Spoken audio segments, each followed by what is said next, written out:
Hi, ನೀವೇನಾದರೂ business ಶುರು ಮಾಡಬೇಕು ಅಥವಾ ನಾನೊಂದು ಕಂಪ್ನಿ ಮಾಡಬೇಕು ಅಂತ ಏನಾದರೂ ನಿಮ್ಮ ತಲೆಯಲ್ಲಿದ್ದು ನೀವು ಈ ಕೆಲವು ವಿಚಾರಗಳನ್ನ ಕಾನ್ಸಂಟ್ರೇಟ್ ಮಾಡಲಿಲ್ಲ ಅಂದರೆ please don't start the business. Trust me, ಈ ಎಲ್ಲ ಪಾಯಿಂಟ್ಗಳು ನಿಮ್ಮ ತಲೆಯಲ್ಲಿದ್ದರೆ ನೀವು ಅದನ್ನು ಈಗಲೇ ತೆಗಿಬೇಕಾಗತ್ತೆ. ಪಾಯಿಂಟ್ ನಂಬರ್ 1, ಸೊ ನಾನು ಕಂಪ್ನಿ ಮಾಡಿದ್ರೆ ಅಥವಾ ಬಿಸ್ನೆಸ್ ಮಾಡಿದ್ರೆ I will be a boss. So ನಾನು ಯಾವುದು ಕೆಲಸ ಮಾಡೋ ಹಾಗಿಲ್ಲ.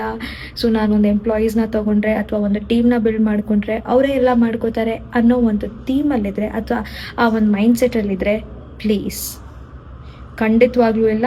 You cannot be a boss until you go for certain stage. ಅಲ್ಲಿ ತನಕ ನೀವು ಎಲ್ಲ ಕೆಲಸನೂ ಮಾಡಬೇಕಾಗತ್ತೆ. ಸಮ್ಟೈಮ್ಸ್ ನಿಮ್ಗೆ ಅದು ಆಗಲ್ಲ ಅಂದರೂ ಕೂಡ ಅದನ್ನು ಕಲ್ತು ನೀವು ಕೆಲಸ ಮಾಡಬೇಕಾಗತ್ತೆ.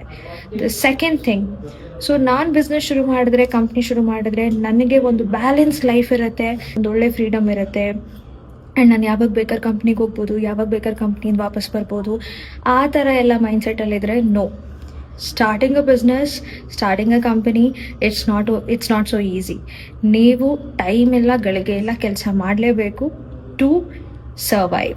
ಸೊ ಬಿಸ್ನೆಸ್ ಶುರು ಮಾಡಿದ್ಮೇಲೆ ಪ್ರತಿದಿನ ಚಾಲೆಂಜಸ್ ಇರುತ್ತೆ, ಪ್ರತಿದಿನ ನೀವು ಎಕ್ಸ್ಪೆಕ್ಟ್ ಮಾಡಿಲ್ದಿರೋ ರೀತಿ ನಿಮಗೆ ಕಾನ್ಸಿಕ್ವೆನ್ಸಸ್ ಬರುತ್ತೆ. ಅದನ್ನು ಎಲ್ಲನೂ ಫೇಸ್ ಮಾಡುವಂಥ ಒಂದು ಅಬಿಲಿಟಿ ನಿಮ್ಮಲ್ಲಿರಬೇಕು.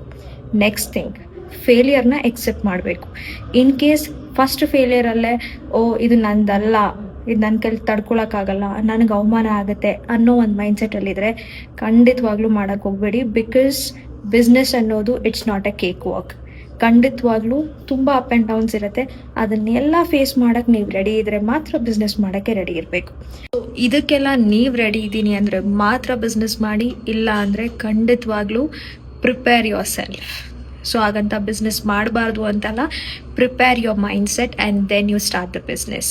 ಸೊ ಇದೆಲ್ಲ ನನಗೆ ಗೊತ್ತಿರೋ ಕೆಲವೊಂದು ಪುಟ್ಟ ವಿಚಾರಗಳು. ಸೊ ನನಗೇನು ಗೊತ್ತು, ನಾನು ಬಿಸ್ನೆಸ್ ಮಾಡಬೇಕಾದ್ರೆ ಅಥವಾ ಕಂಪ್ನಿ ನಡೆಸಬೇಕಾದ್ರೆ ಅದನ್ನು ನಾನು ನಿಮ್ಮ ಹತ್ರ ಶೇರ್ ಮಾಡ್ತಾ ಹೋಗ್ತೀನಿ.